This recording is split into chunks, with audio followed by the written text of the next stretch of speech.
Hi అండి, నమస్తే. Welcome to my channel chai biscuit. ఈరోజైతే మంచి టేస్ట్ ఉండే స్వీట్ చూపిస్తున్నానండి. ఇలా చేస్తే టేస్ట్ అనేది చాలా అంటే చాలా బాగుంటుంది. దీనికోసం అనేసి నేను పచ్చి కొబ్బరి ఒక చిప్ప వరకు తీసుకున్నాను. దీన్ని చిన్న చిన్న ముక్కలుగా కట్ చేసుకొని మిక్సీ జార్లో వేసేసుకొని, అలాగే 2 కాజులు వేసేసుకొని కొంచెం వాటర్ వేసేసుకోవాలి. వేసేసుకున్న తర్వాత ఇప్పుడు దీన్ని మెత్తటి పేస్ట్ లాగా పట్టుకోవాలి. ఇక్కడ కూడా కొబ్బరి ఉండకుండా మంచిగా ఇలా నేను చూపించినట్టుగా పట్టేసేసుకొని పక్కకు పెట్టేసేసుకోవాలి. ఇప్పుడు ఒక గిన్నెలోకి గోధుమ పిండి వేసుకున్నాను. వేసేసుకొని ఇందులోకి కొంచెం కొంచెం వాటర్ వేసుకుంటూ చపాతీ పిండిలాగా కలిపేసేసుకోవాలి. ఇలా నేను చూపించినట్టుగా ఇలా కలిపేసేసుకొని ఒక అరగంట పాటు పక్కకు పెట్టేసేసుకోవాలి పిండిని. ఇప్పుడు స్టవ్ మీద డిష్ పెట్టేసేసుకొని దీంట్లోకి 1 కప్పు వరకు సన్న రవ్వ వేస్తున్నాను. ఈ సన్న రవ్వను ఇలా డ్రై రోస్ట్ చేసుకోవాలి. మాడిపోకుండా స్టవ్ అనేది స్లిమ్లో పెట్టుకొని చేసుకోవాలి. ఇప్పుడు ఒక 2 స్పూన్ల వరకు దొడ్డటుకులు వేసుకుంటున్నాను. ఇవి కూడా ఇందులో వేసేసుకొని మంచిగా కలిపేసేసుకొని ఇలా రోస్ట్ చేసుకోవాలి. స్లిమ్లో పెట్టుకోవాలండి. హైలో పెడితే మాడిపోతుంది, టేస్ట్ అనేది మారిపోతుంది. అలాగే ఇప్పుడు మిక్సీ పెట్టేసేసుకున్న పచ్చి కొబ్బరి పేస్ట్ ఉంది కదా, దీన్ని 3/4 కప్పు వరకు ఇందులో వేసేసుకోవాలి.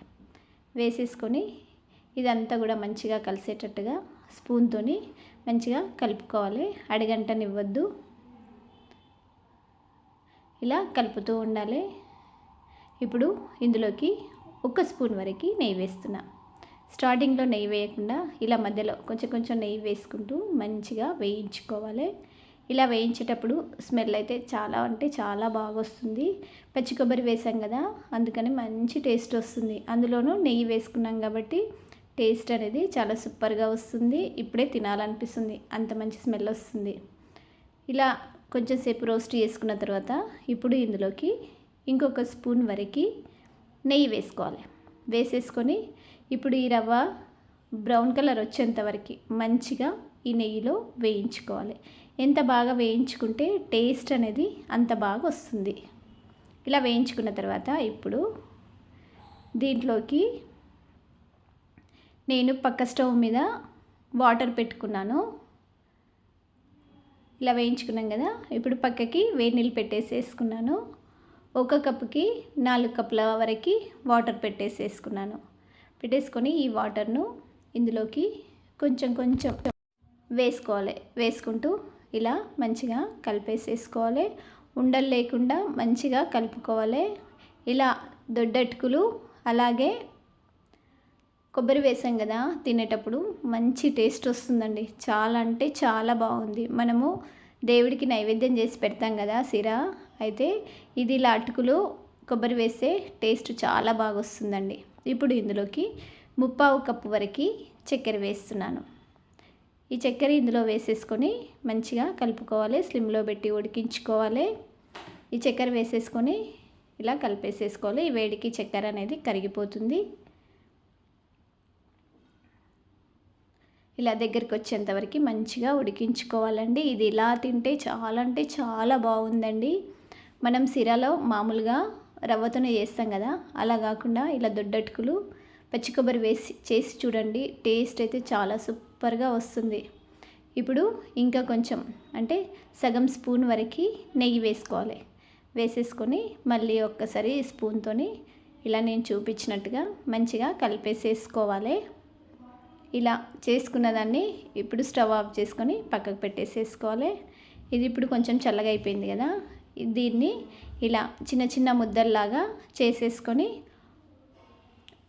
ఒక ప్లేట్లో పెట్టి పక్కకు పెట్టేసేసుకోవాలి. ఇప్పుడు పిండిలో నుంచి కొంచెం ముద్దను ఇలా తీసేసుకొని చిన్న చిన్న బిళ్ళల్లాగా చేసుకోవాలి.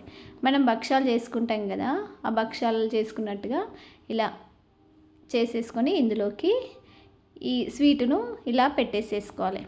పెట్టేసేసుకొని దీన్ని ఇలా క్లోజ్ చేసేయాలి.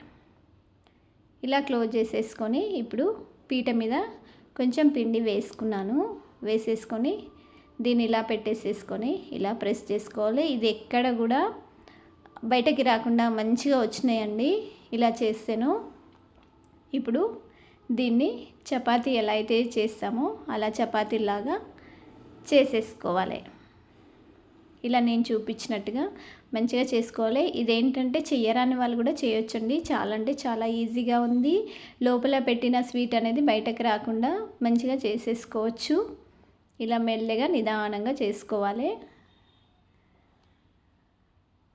ఇలా చేసుకున్న తర్వాత ఇప్పుడు స్టవ్ మీద పెనం పెట్టేసేసుకొని ఈ పెనం అనేది మంచిగా వేడవ్వాలి. వేడైన తర్వాత దీంట్లోకి కొంచెం ఆయిల్ వేస్తున్నాను, లేదంటే నెయ్యి కూడా వేసుకోవచ్చు. ఇలా ఆయిల్ వేసేసుకొని ఇప్పుడు దీనిపైన వేసేసుకొని దానిపైనుంచి మళ్ళీ కొంచెం నూనె కానీ నెయ్యి కానీ వేసేసుకొని ఇలా కాల్చుకోవాలి. ఒక సైడు నుంచి మళ్ళీ ఒక సైడు టర్న్ చేసుకొని ఇటు సైడ్ కూడా ఇంకా కొంచెం నూనె వేసేసుకొని ఇలా స్పూన్తోని దీనికంతా కూడా మంచిగా స్ప్రెడ్ చేసుకోవాలి. ఇలా మళ్ళీ ఇంకొక సైడు టర్న్ చేసుకోవాలి. ఇలా రెండు సైడ్ల కూడా టర్న్ చేసుకుంటూ మంచిగా కాల్చుకోవాలండి.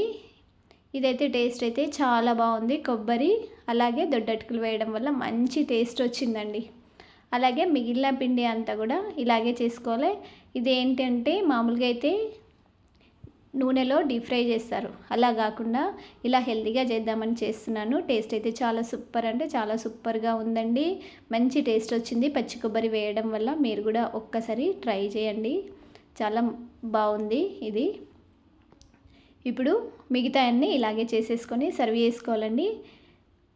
మంచి టేస్ట్ ఉంది, మీరు కూడా ఒక్కసారి ట్రై చేయండి. ఇదండి ఈరోజు రెసిపీ. అయితే మీ అందరికీ కూడా ఒక స్మాల్ రిక్వెస్ట్ ఏంటంటే, మా ఛానల్ని ఎవరైతే చూస్తున్నారో, ఎవరైతే ఇప్పటివరకు సబ్స్క్రైబ్ చేసుకోలేరో మీరందరూ కూడా తప్పకుండా సబ్స్క్రైబ్ చేసుకోండి. అలాగే మీ ఫ్యామిలీ మెంబర్స్కి, మీ ఫ్రెండ్స్కి షేర్ చేయండి. ఇలాంటి మంచి మంచి వీడియోస్ అన్నీ కూడా నోటిఫికేషన్ రూపంలో రావాలంటే మా ఛానల్ చాయ్ బిస్కెట్ ఛానల్ని తప్పకుండా సబ్స్క్రైబ్ చేసుకోండి, లైక్ చేయండి, అలాగే షేర్ చేయండి. థ్యాంక్ యూ అండి. మీరు ట్రై చేసి మీకు ఎలా కుదిరిందనేసి కామెంట్ పెట్టడం మాత్రం మర్చిపోకండి.